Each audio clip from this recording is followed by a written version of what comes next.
primary caretakers. However, at the same time, those primary caretakers bring their children up in a community. And our hope as church is that they are bringing them up in the community of the church, which can also speak into and provide an opportunity to speak into those morals and beliefs and support parents in what it is that they are doing. Because the parents have this primary role and they are the primary influence, but they don't do it alone because their children are normally involved in a community as well. And so the hope and the expectation is that a faith-based community can also help provide the security, belonging, and spiritual and moral education that is required to help them develop their beliefs. And neither the parent nor the church can do it completely on their own. And so the studies conducted by Barna's firm concluded that churches experiencing great influence in children's lives were motivated by the realization that children are of special significance to God. And consequently, those churches employed long-term, multi-pronged strategies that they executed to facilitate the spiritual growth of children, which I think is a fancy way of saying churches got really intentional about making sure they ministered well to young children and to their families right away. And they were intentional about it. They thought hard about it. They made sure that they met the children where they were at in an age and ability appropriate way, knowing the importance of influencing their spiritual development already at a young age. And some of this turns into questions about where do we as a church put our energy? Do we put our energy into ministering to adults? Do we put our energy into ministering to teens?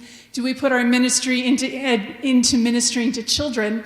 Especially if this age 8 to 12 time frame seems to be so crucial time part in their faith formation.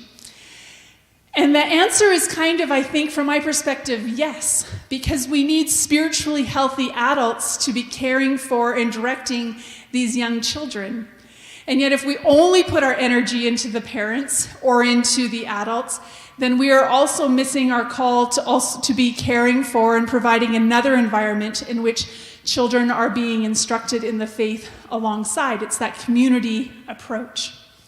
And when they become teens, as we will see, we can't be abandoning them on their own either, because then we're also not being that community of belonging for them. But I think that some of it depends on our language and our intention in all of this. Are we putting our energy into all three of these areas, or are we prioritizing one over the other? Or if we are putting a lot of emphasis on our adult ministry, included in that, is that including the importance of discipling our children along the way? And so we need to think about this carefully and clearly and be aware of our intentions when it comes to why it is that we are ministering in certain areas more than others, or where it is that we are putting our energy and our volunteer hours and power to bring about that balance. All right, I'm going to go on to number 4. So we'll need to go to slide 4, number 4. So now we're going to focus a little bit more on the teens themselves.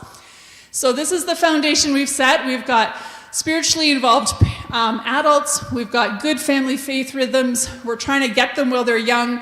And now they've hit 12. What do we do with them?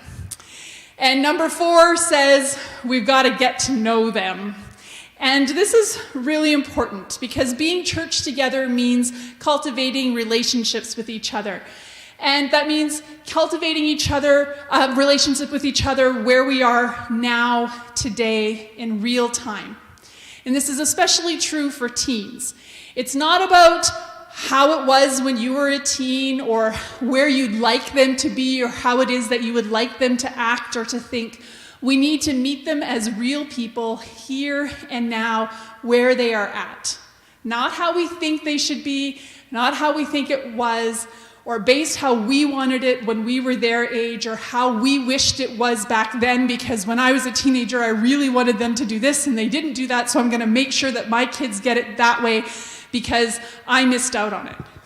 And it could be that your teenager really doesn't want it that way, and then you're not doing them any goodness or anything to help them along.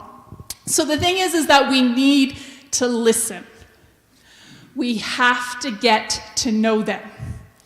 And we need to be realistic about the world that they are living in right here, right now. We need to know what gets them excited. We need to know what makes them upset. We need to know what gets them moving, but also what makes them want to stay in bed. And we need to be really honest about what they are able to do. What is age and ability related capabilities? Are we expecting more from them right now than they're capable of? And it doesn't mean we can't have goals for them, but we also have to be realistic about who they are.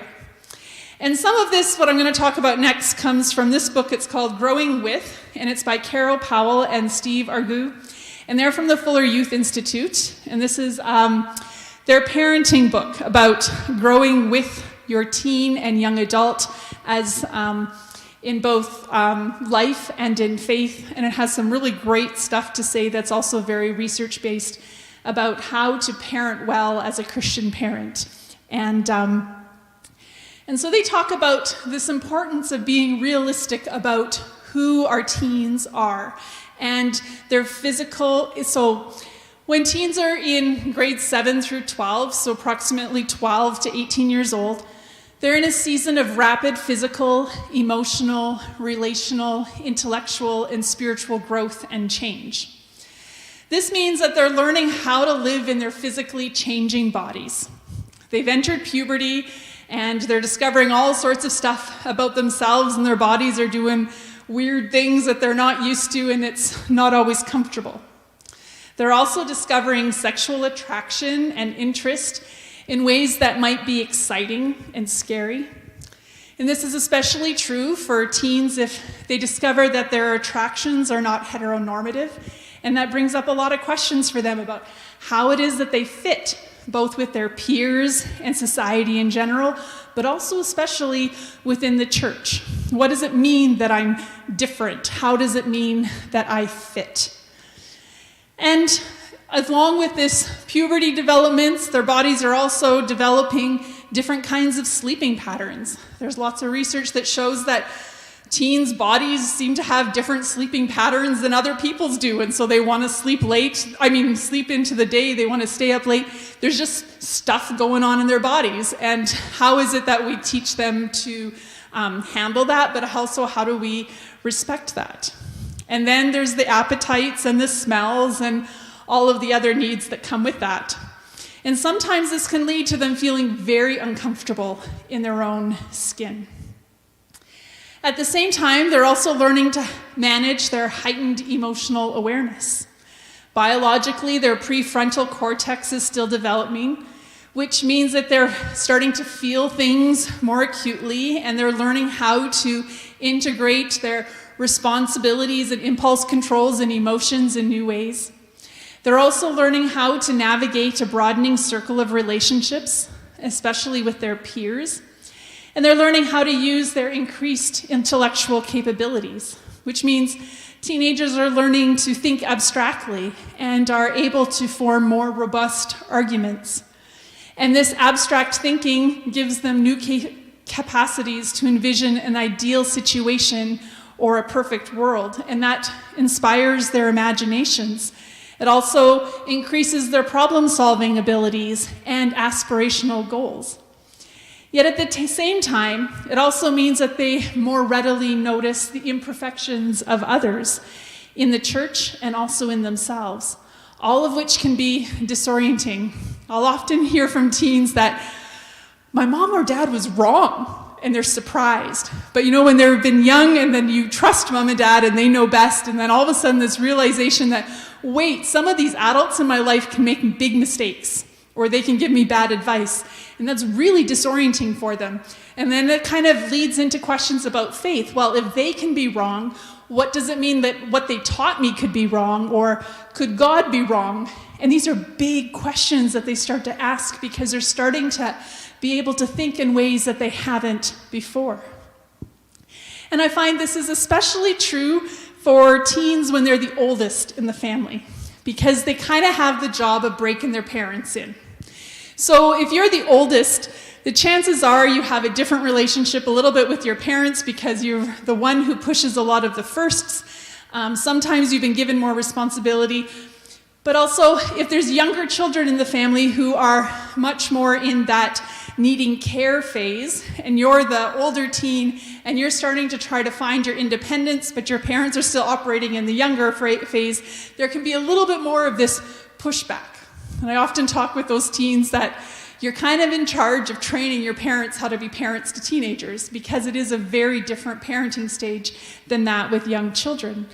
And that can be even more disorienting for them too, because they feel this tension of having to, they've got to push in different ways and pull in different ways.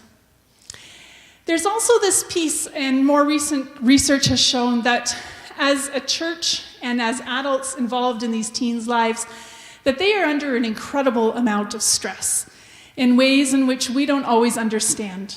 There's kind of this sometimes I'll hear, what do you have to be stressed out about? You're just a teenager, you've got food on the table, all you got to do is go to school. But the level of educational requirements, but also extracurricular activities, social media, all of those things have increased the level of stress on their lives, and they do hold it, and they're trying to figure out how to manage it without a fully developed adult brain, right? They're trying to juggle all of these things, and I'm always amazed at how well they do it. But we also need to be very respectful of the fact that they are holding on to stress that we may not see or know. And all of this ends up being a part of their growing up process here and now. And this process of separating from their family of origin and taking on their own identity, their own responsibilities and ideals, and also taking ownership of the decisions that they're going to make.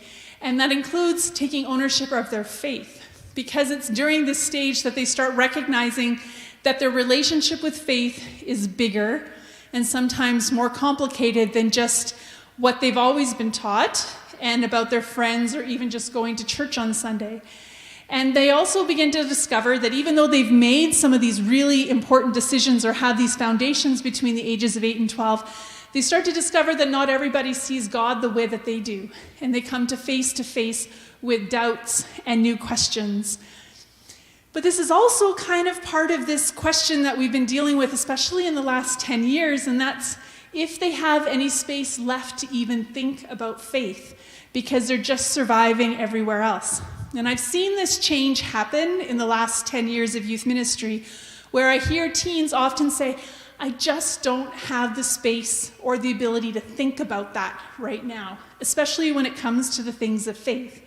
So, and I'm still, some of the research is working on this and thinking about this, but there has become increasingly more this trend that kids, or that our teens will kind of put faith in a box, and it goes on the shelf. And while they're trying to deal with all those other changes and things that are going on in their life, they just kind of put it there, and I'll deal with it later. But later ends up being a really long time later. Sometimes it ends up being later as in, maybe when I have kids and I have to decide what to talk to them about or tell them what I believe. But as we know, the age of significant relationships and even having children has extended to the point where if you're putting your faith on a shelf at 13 and you're not having your first child until you are 33 or 35, that's a really big gap. That's 20 years of putting your faith on a shelf. That's 20 years of decisions and everything else that you have made that haven't been influenced much by this foundational faith. And you kind of got to figure it out then, and maybe even back up some things then, or all of that. And so it brings up a whole nother host of questions and thoughts along the way. And it's not that that faith wasn't important, but it didn't get attended to, it didn't get cared for, it wasn't a significant part of major decisions. And so when it does come off the shelf again, there's a long gap in dealing with it. Which brings me to number 5, and I think I've got to speed up here a little bit. So number 5 is make space. So making space. First and foremost, when it comes to that putting faith on the shelf, we need to make space in their lives so that they actually have the time, the energy, the bandwidth to attune to their faith in some way. And not to add to the busyness. When possible, perhaps find ways in which to ease some of the busyness or ease some of the stress so that they have the capacity to actually spend some time with their faith. But also, when I talk about making space, it's making space for the doubts and the questions and the differences that are part of their experiences. Making space doesn't mean leaving them alone to sort all of this stuff out on their own, but it's making space to have those doubts and those questions, providing good places for conversation and discussion and opportunities to ask some hard stuff or to say, I don't know if I really believe this, and these are the things that I'm wondering about and worrying about. But they need adults around them during those times. We don't want them to make space over there with just a bunch of other teenagers trying to figure it out because they've all got the same level of wisdom and it might not be enough to get them through it. Then you get that group think over there. But space with other adults. Because there can be the tendency with teens that we don't quite understand them. Or they seem to want to be able to do their own thing and have their independence, so we'll leave them alone over there. But it can come across as a kind of abandonment or a feeling that the adults are too busy or too involved in their own thing to worry about me and my problems. And when they do show up, it seems like they just have their own agenda, their thing that they want me to do or the way that they want me to be, or their own ideals or expectations that don't take into account who I am or who it is that God might be calling me to be. And so rather what we are called to do is make space alongside of them, to become alongside and to provide space to ask those hard questions and to challenge their assumptions so that they're not just swallowing what it is that they've been told or trying to figure it all out on their own. And when we're making space for those questions, there's a way in which for us to give answers that might be contrary to what they are thinking, but in a way that is respectful and engages listening on both sides rather than, I'm the grown-up, I know what's best, this is what you need to do. Because that doesn't allow them to engage and to discover, but also to take some of that responsibility and thinking through and practice of becoming an adult that they need so desperately. And some of this also means knowing that they're not going to automatically be able to act like an adult, right? They need someone to come alongside them and teach them things like time management and study skills and all of that kind of stuff. They're not just automatically going to be able to do it. And the same thing happens with how do we learn how to pray? And you learn how to pray as a child, but you need to learn how to pray as an adult. You need to learn, as a teen, to learn how to read scripture, all of those things. We can't just, you're old enough now, you should just be able to do it. And so we're making space for that kind of learning and doubting and understanding to happen. Number 6 is be the wall. And this is quite closely related to making space. And here when I say be the wall, I'm not emphasizing this parenting hack that's sometimes out there on social media that emphasizes strong boundaries and limits, though teens can need those as well. I'm not saying that there's never a space for that. But when I'm talking about being the wall here, I'm specifically kind of leaning on psychologist Lisa Damour's counsel for parents. And she uses this example of swimming lengths. So you have a swimmer who's swimming back and forth in the pool, and you swim out into the middle of the pool, you get to the other end, and sometimes you can kick against the wall to push you and propel you farther, and you go back out into the middle of the pool. And but this wall becomes a place that you can push against, that can give you some momentum, but also it can become a place of safety that when you're tired, you can hold on to the wall, and it can become a place of rest and security.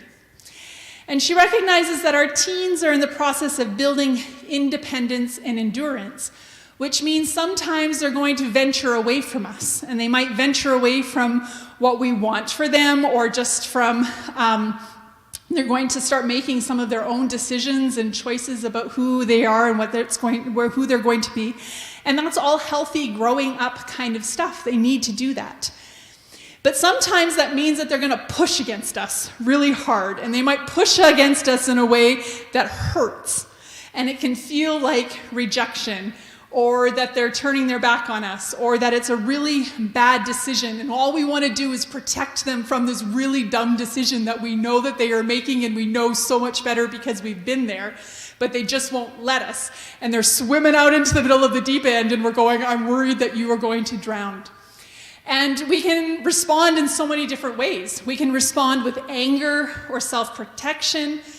We can want to turn our backs on our kids and say, no, I told you differently, you didn't do it, then, just no. And we put kind of up a wall in a different way, and maybe to punish them or to keep them away.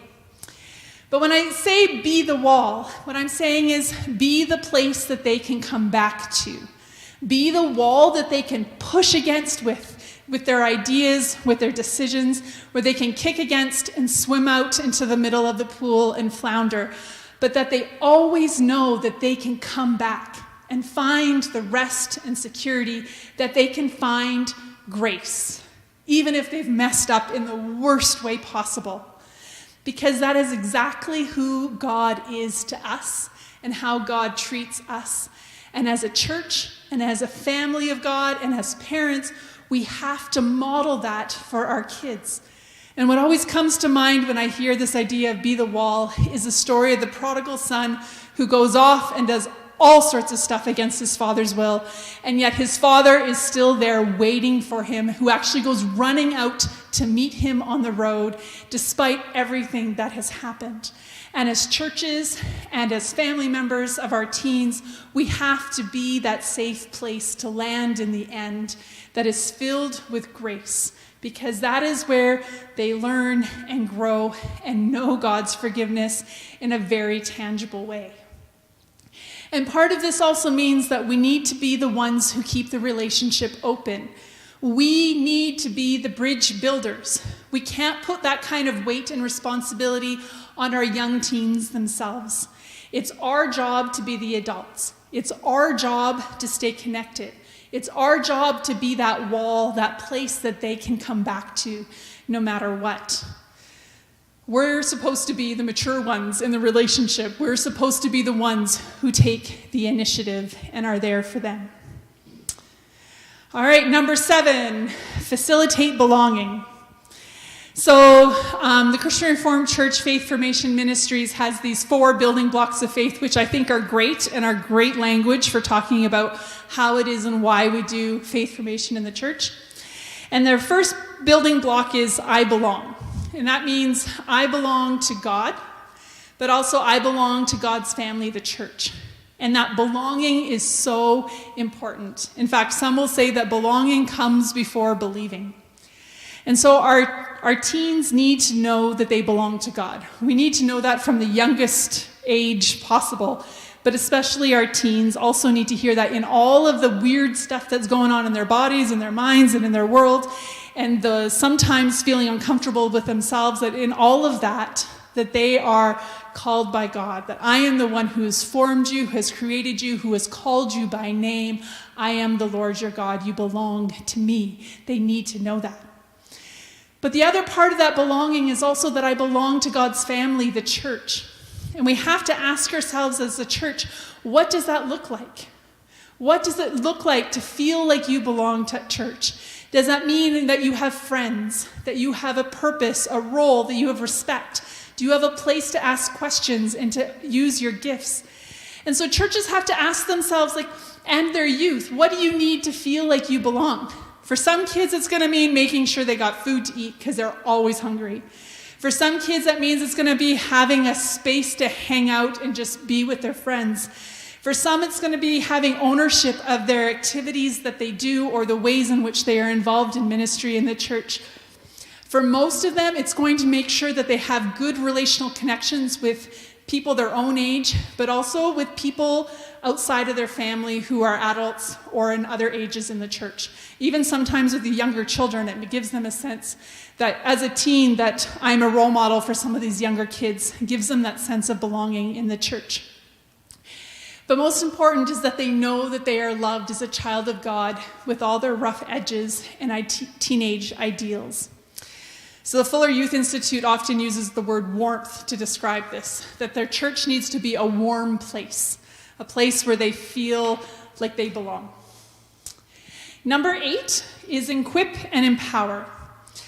Most of the research shows that when teens find a place to be involved and to give back in their church, they are more likely to stay connected in some way.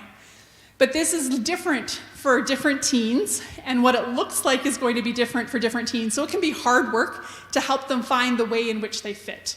Some kids will fall into it really naturally, and there are kind of natural places in which we right away use teens in the church, right? So we'll say, well, children's ministry, great.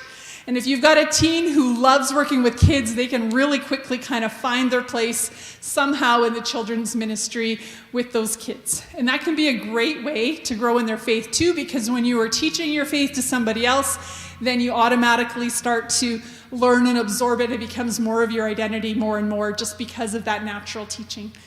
Some teens, when finding their place in a worship ministry or something like that too, can be a really natural way. But for kids who are not inclined to do children's ministry or music ministry or maybe AV, you may be working a lot harder at helping them find the place in which they feel connected. Sometimes it can be more through service ministry, stuff like that. And those are the teens where you're going to have to work harder at and get to know better. And sometimes it's just hard to find a good fit. But equipping them and empowering them to do those roles can really help them take ownership of their belonging within the community of Christ, and helps them even as they grow older. They go away for university or something like that, and they go and visit a church, and they're like, hey, I know right away how it is that I can help out here. And it helps them make those connections.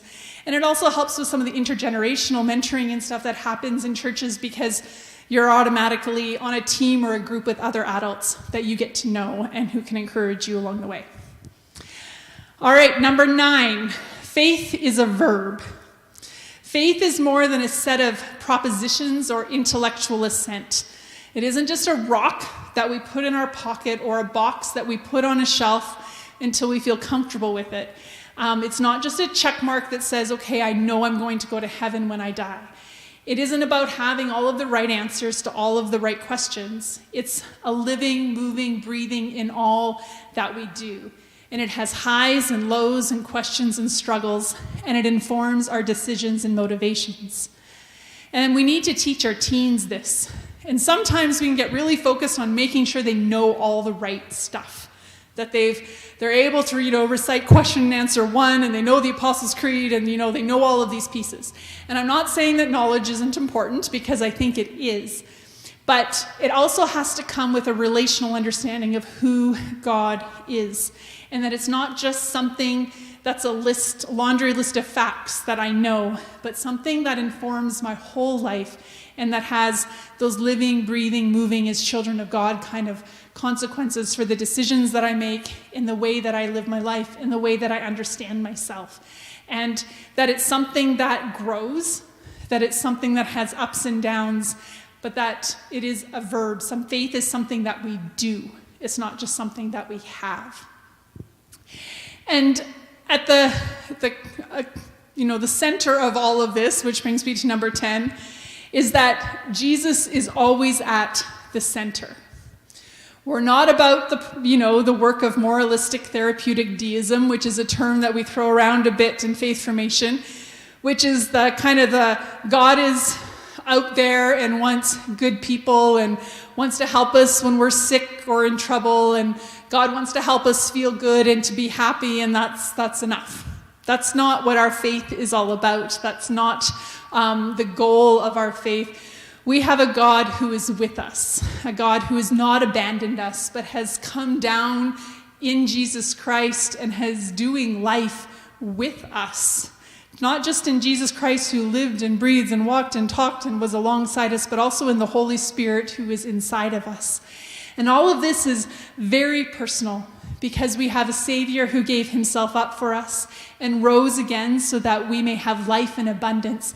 And this is the God that our teens need to know, that our children need to know, that we need to know. It's more than just good, happy people who mostly do the right thing and feel happy. We have to share a much deeper, broader faith that is centered on Jesus Christ, who is God with us. And that we are working out our faith with fear and trembling, to use the Apostle Paul in Philippians 2 together. And that God is continuing to do this work in us as we learn what it means to live and breathe and move again as God's children. And so in amongst all those other part points on the list, we need to remember that Jesus is at the center, and that is at the core of why we are doing what we are doing. So to review, number one, that's the next slide. We have spiritually healthy adults with family faith rhythms. We're getting them while they're young, and we're getting to know them.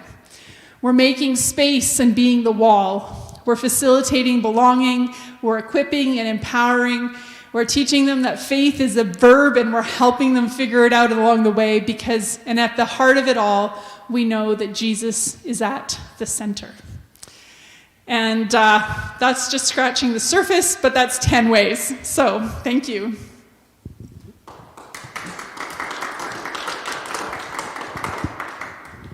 Thank you so much, Lisa. I got to see this again on YouTube because I want to review those 10 again. And I'll tote the mic if there are any questions, but I have one question I'm just itching to ask. And I was really intrigued by what you said about younger people today putting their faith in a box. And I think that's right. And I think there are a lot of different things they're putting in that box, like major decisions in life and that kind of thing, like, things end up in that box that they're not tending to. So my question to you is, how can we help those young people take their faith out of the box? Any strategy you can think of? I wish I knew the answer. This is like one of the big ones, I think, is wrestling as parents, as churches, about the stress level and busyness of our teens, and I don't have an easy answer for it. I'm a mom of an 8-year-old and 11-year-old, and I know already how busy life is, and I can just imagine when they become teens how much that is. But how do we help them find the space to have that living, breathing relationship? And if it's everything else is overwhelming them so much that they feel like that's the one thing that they're just going to put to the side, instead of it being the thing that helps them through it all. And I think we need to model it in some ways, because I know the busier life gets, the easier it can be, even as adults, to put spiritual disciplines and everything on the shelf for ourselves rather than them becoming more important. But yeah, and then having those conversations about, okay, you're feeling stressed, and going beyond just that, well, Jesus will make it better, but we need to be intentional about those conversations. So I don't feel like I have a good, clear answer, but it's kind of being in the mess with them and kind of trying to pull it off the shelf for them from time to time. Thank you. Maybe if we could somehow pray away cell phones and social media and all the other things that are taking up so much time that are not necessarily so great at helping them take that faith out of the box. Any questions?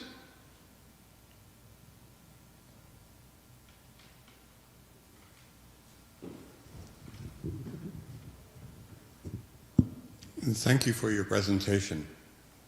That was nice. Thank you.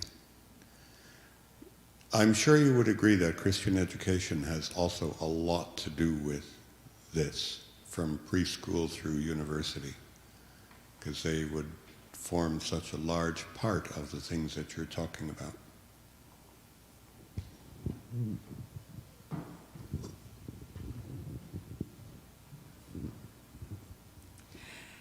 Yes, it does. And I'm a big, proponent of Christian education and the fact that being in a space, especially in a school environment in which it is readily presented to them as being an important part of life is really important as well.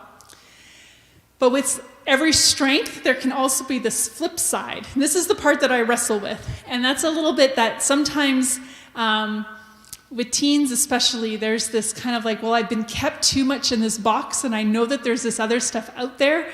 And then they start to almost reject the place that they're in because they think that there might be something more out there.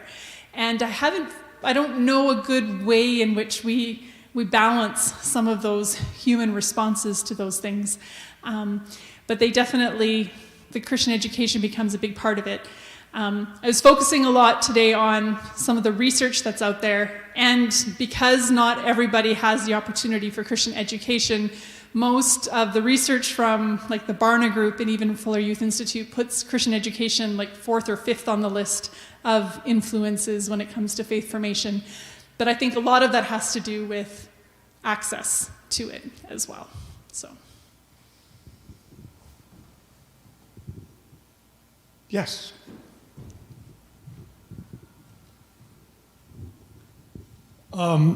This is more of a technical question. Part of your presentation was not sent out, and our technician did solve the problem halfway through, but I really appreciated your speech or your presentation. One of the people that was in contact with me telling me that she wasn't getting the program on YouTube, asked if you had a written copy of your presentation and whether or not we could make some copies. I do not. Do you need me to say the word? I don't. A lot of this is. Is that right? It's not as strict. All right. I have the slides. Yeah, okay. One other question. I've got 4 children, and they're all adults now, and some of them have children, of course. Each one of them is so different, so different. Now, you know, when they grow up as a family, everyone gets treated, you know, relatively the same, or they hear the same message and they see the same examples of their parents and their faith and how we interacted, and they all go to the same church, you know, and grow up that way. But the results and the way they analyze, and you're absolutely right, I mean, they're all different. They interpret all that stuff differently, and some of those boxes stay on the wall a lot longer than others. And so I appreciate Bob's question about, you know, how can we get that box off the wall? Because sometimes we may sit there waiting for years and years and years before, you know, before we get an answer. And how do you deal with, you know, you deal with young people an awful lot. How do you deal with some of those differences?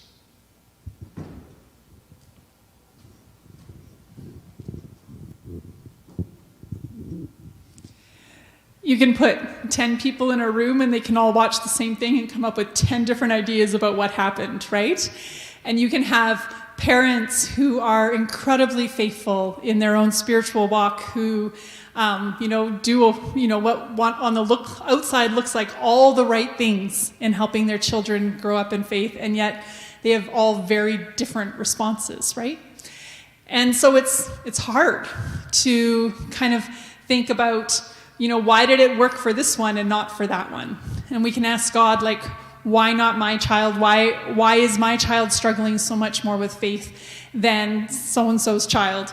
Especially when I prayed so hard for them and tried so hard. And some of those questions are painful questions, and we don't always know why. The Spirit seems to work more lively in some than in others, or why it seems to work more quickly in some than in others. You know, like, we've got all of this research and ideas about what works best, but that doesn't always guarantee the outcome that we want. There's also this piece in which I think that there's this piece about our personalities, or even just like the spiritual gifts or the way in which we connect with God can sometimes be different. Gary Thomas talks about spiritual pathways, and that for some people, connecting with God in creation is really powerful. For others, connecting in worship or in small groups or relationally or in service. And so that for each of us, there can be these different connecting in points that, are different. And so we can't expect that everyone is going to respond to God in creation the same way that this one person is, or that everyone is going to find service work a way in which is transformative for their faith, those kinds of things. So you can have the same experience, but based on how it is that God has designed you, you may connect more than in others as well. So there's also, I think, that piece. So sometimes it's just like we talk about, learning your kids' love language. It can also be about learning their faith language. What's something that seems to spark interest in them right away when it comes to faith and who God is. And so I think that's also can be part of it as well. I don't know if that directly answers your question, but that's kind of where my mind goes. But it's about those conversations and those coming alongside the withing part of the faithing. That becomes so important. Yeah, everybody is an individual, and somehow there's always a mix in faith of thinking, feeling, and doing, right? And often you have to allow for those differences to happen. To answer the first part of your question about the person who would like to have those 10 points again, don't forget that you can see this presentation again on YouTube.